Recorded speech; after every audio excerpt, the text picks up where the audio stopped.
pagi anak-anak. Pagi, Pagi, Bu. Bu. Kurang semangat, lemas sekali, belum sarapan. Selamat pagi anak-anak. Pagi, Bu. Iya, sebelum kita memulai pembelajaran kita pada pagi hari ini, ada lebihnya dulu ibadah dulu ya sebentar. Buat anak Ibu Asima untuk membuatkan kita dalam doa. Mari kita bersatu dalam doa.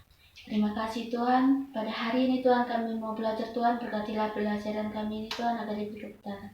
Hanya padamu Tuhan kami mengucap syukur, haleluya, amin. Amin. Terima kasih buat anak Ibu. Iya, sebelum kita memulai pembelajaran kita pada pagi hari ini, ada lebihnya Ibu mengabsen terlebih dahulu.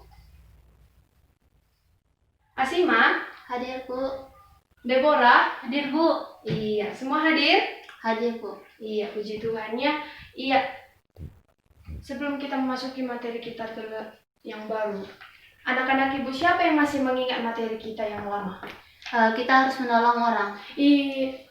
Harus menolong orang. Yakin? Untuk anak Ibu Deborah?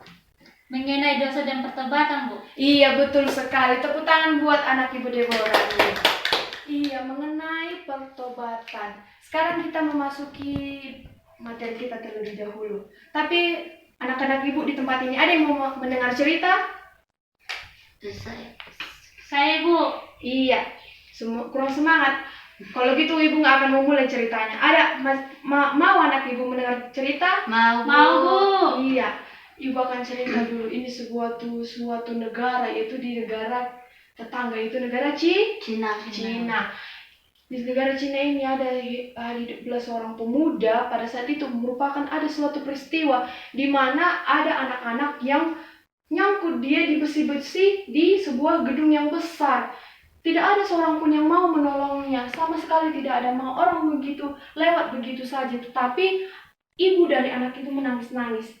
Dan pemuda itu pun melihat anak itu. Kenapa tidak ada yang mau menolongnya? Aku harus menolongnya. Dia pergilah, dia memanjat ke gedung yang besar itu. Setelah itu dia panjat, dia pegang salah satu besi yang ada di gedung itu. Dia peluklah anak itu sehingga anak itu pun selamat. Setelah pemuda itu memberikan anak itu terhadap orang tuanya, itu ibunya yang telah menangis, dia langsung pergi. Ternyata di dalam hatinya dia sudah tersirat. Aku hanya ingin menyelamatkan anak itu tanpa meminta imbalan apapun. Iya, melalui cerita yang telah Ibu ceritakan tadi yang barusan. Adakah anak-anak Ibu yang bisa menangkap tema kita pada pagi hari ini? Itu mengenai apa? Buat anak Ibu Deborah? Mengenai kurang tahu, Bu. Kurang tahu. Untuk anak Ibu Asima? Penyelamat Bu. Iya, betul sekali, penyelamat. Itu materi kita yang baru pada pagi hari ini.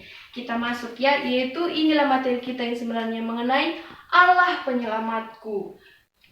Iya, mengenai cerita tadi kita bisa mengambil kesimpulan dari kamus besar bahasa Indonesia kalau penyelamat merupakan seseorang yang meluputkan atau menghindarkan orang dari sebuah bencana atau bahaya.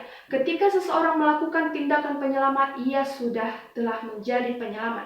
Contohnya pemadam kebakaran. Apabila bunyi lonceng pemadam kebakaran, mereka langsung sigap, mereka langsung datang ke tempat kejadian tersebut. Terus mereka memadamkan api, sehingga orang-orang yang di sana menjadi selamat. Iya, Ibu ingin bertanya dulu kepada anak-anak Ibu, siapa sih yang pernah menyelamatkan seseorang? Entah menyelamatkan adiknya, menyelamatkan saudara-saudaranya. Saya Iya, buat anak Ibu Asima, siapa yang diselamatkan? teman Bu. Teman dari Sekolah Bu. Saya menyelamatkan tugas-tugas saya kayak gitu, seperti gitu. Iya, itu saling menolong. Buat anak Ibu Deborah? Ada, Bu. Gak ada? Iya, hendaklah kita menjadi penyelamat ya anakku ya Deborah. Ya, Bu. Iya, bagus sekali. Iya, Ibu akan bercerita lagi. Siapa lagi mau mendengar cerita? Ini ceritanya Saya Bu. Iya, semangat kali anak Ibu Deborah yang sampai dua diangkat tangannya. Iya, siap. Coba dulu buka Daniel 3. Daniel 3.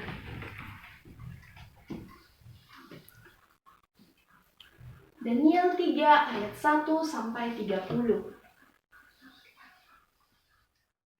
Dapat anakku?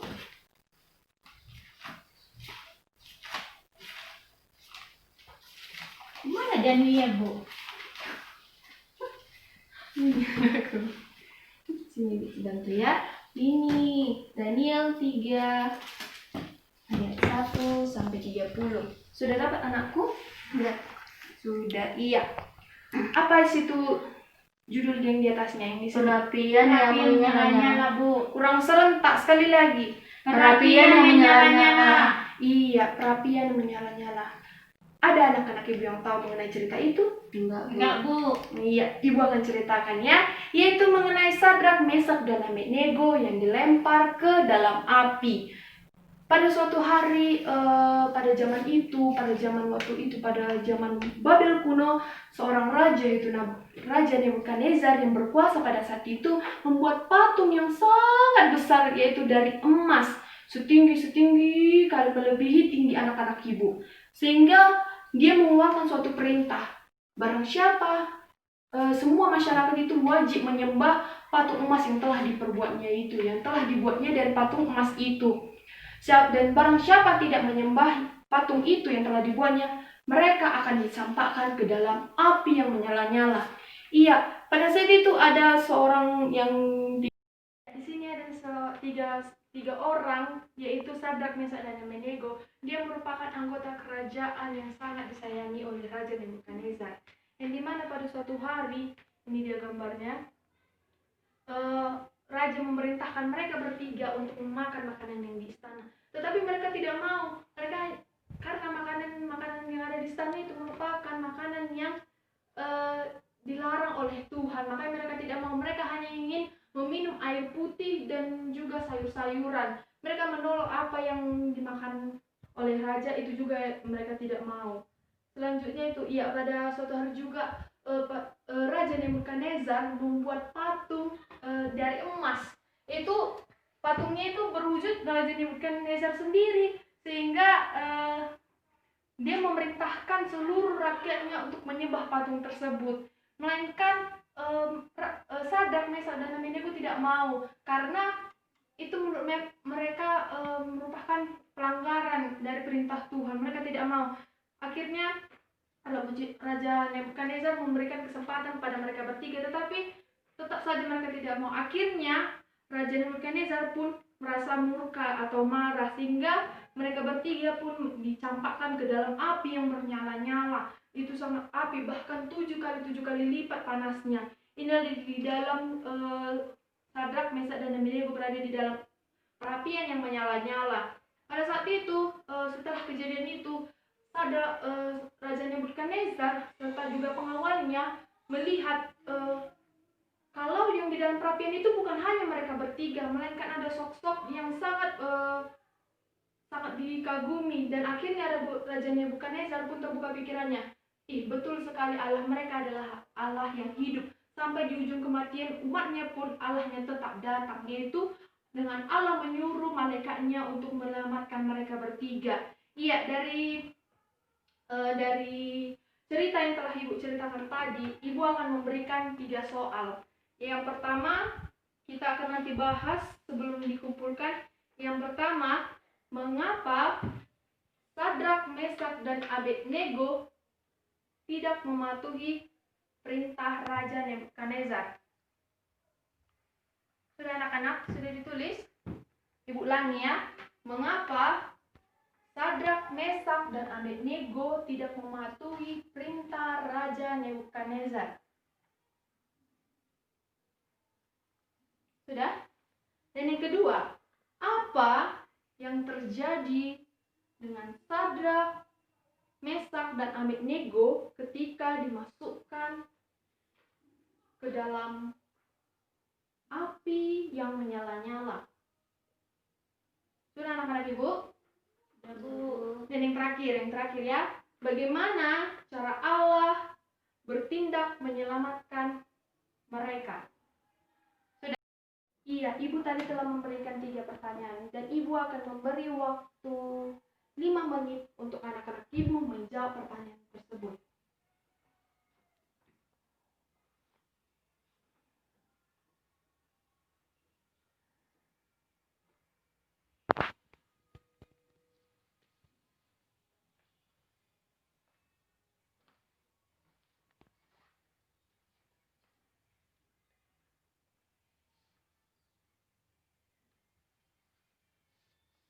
Sudah?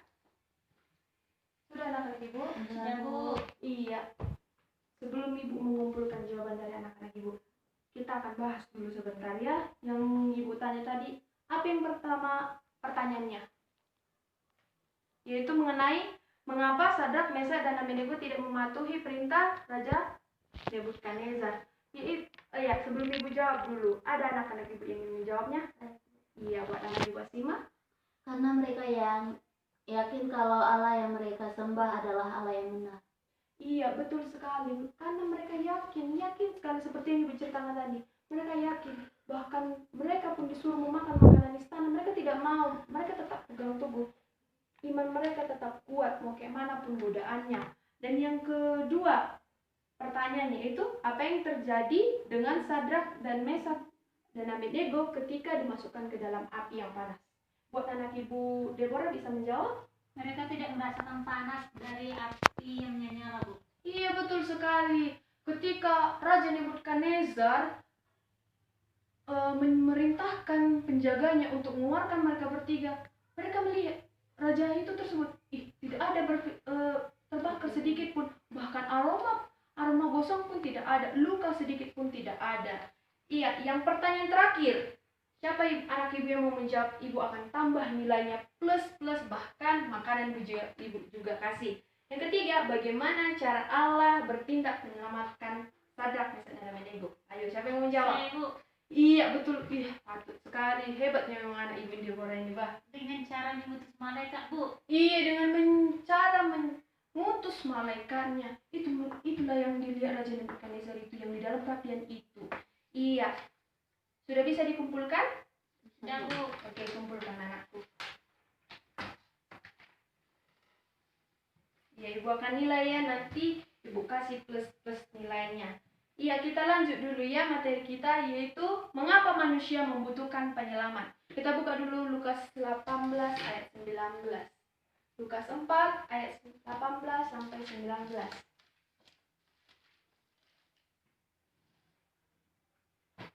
Sudah? Apa di situ? Coba anak ibu Deborah dulu membaca. Lukas 4 ayat 18. Roh Tuhan ada padaku, oleh sebab Ia telah mengurapi aku untuk menyampaikan kabar baik kepada orang-orang miskin, dan Ia telah mengutus aku. Iya, ayat 19-nya anak ibu Asima bisa? Bisa, Bu. Iya, pintar sekali memang anak ibu ini.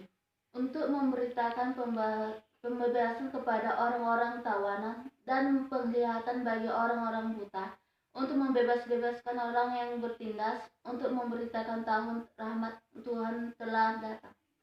Iya, pintar sekali memang anak-anak ibu ini, jempol-jempol semua. Iya, pada Lukas 4 ayat 18 sampai 19 ini bercerita tentang pertolongan Yesus datang ke dunia demi menebus dosa manusia.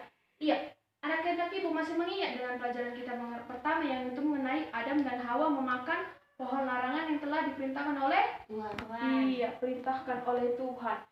Dari situlah mulai awalnya puncak di mana dosa dimulai. Allah telah menyuruh manusia itu bebas melakukan apa saja, bebas saja apapun yang mau dilakukan. Tetapi kata kuncinya tidak kecuali makanan yang ada di tengah-tengah Taman Eden itu. Tetapi Hawa di situ terayu oleh ular. Akhirnya Hawa pun makan. Begitu juga dengan Adam. Akibatnya mereka apa? Diusir, Bu. Iya, diusir dari Taman Eden. Sehingga itu di situ mulai dari akar peristiwa itu mereka terjadilah dosa, dan dosa itu dosa keturunan nyampe ke Kain Habel, itu juga dengan keturunan yang lainnya. Sehingga Allah, walaupun manusia berbuat dosa, itu menyakiti Allah, tetapi Allah tetap mengasihi manusia itu dengan mengutus anaknya, yaitu Yesus Kristus, yaitu dia rela mati di kayu salib. Tetapi barang siapa yang percaya kepadanya tidak binasa, melainkan beroleh hidup yang kekal. Terdapat di mana itu? Ada anak ibu yang tahu? Di Yohanes 3 ayat 6. 16. Iya, pintar sekali. Ayo kita buka dulu Yohanes 3 ayat 16. Udah Bu. Iya, baca dulu bersama-sama. 1, 2, 3, ya. Yohanes 3 ayat Sama-sama dong, harus kompak. 1, 2, 3. Yohanes 3 ayat 16. Yohanes 3 Ayat 16. 16. Karena begitu besar kasih Allah akan dunia ini sehingga ia telah mengaruniakan anak yang tunggal supaya setiap orang yang percaya kepadanya tidak binasa melainkan beroleh hidup yang kekal. iya betul sekali. Tetapi barang siapa yang percaya kepadanya tidak binasa melainkan beroleh hidup yang kekal. Yaitu kekal itu yang dijanjikan oleh Tuhan, yaitu sorga. Iya. Iya anak-anak ibu, begitulah pembelajaran kita pada pagi hari ini. Hendaklah itu seperti pelajaran kita itu, hendaklah kita menjadi penyelamat bagi teman-teman kita. Baik siapa yang meminta tolong pada kita harus menyemati. Kita harus mengingat kalau Tuhan aja mau rela menyelamatkan dirinya demi untuk menebus dosa-dosa manusia, kenapa kita tidak bisa? Sudah? Iya, sebelum kita menutup pembelajaran kita, ibu akan beri dulu tugas. Coba anak-anak ibu dulu rangkai sebuah doa cantik di kertas jeruk, itu nanti dihias dan dikumpulkan minggu depan. Sudah paham anak-anakku? Sudah Bu.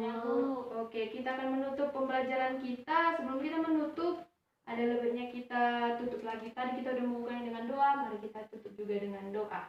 Buat anak ibu Deborah, Iya Bu. semangatkan anak ibu Deborah.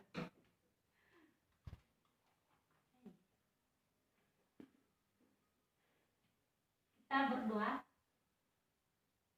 Puji dan syukur kami panjatkan kehadiran-Mu Tuhan di mana pada pagi hari kami sudah selesai belajar ya Tuhan.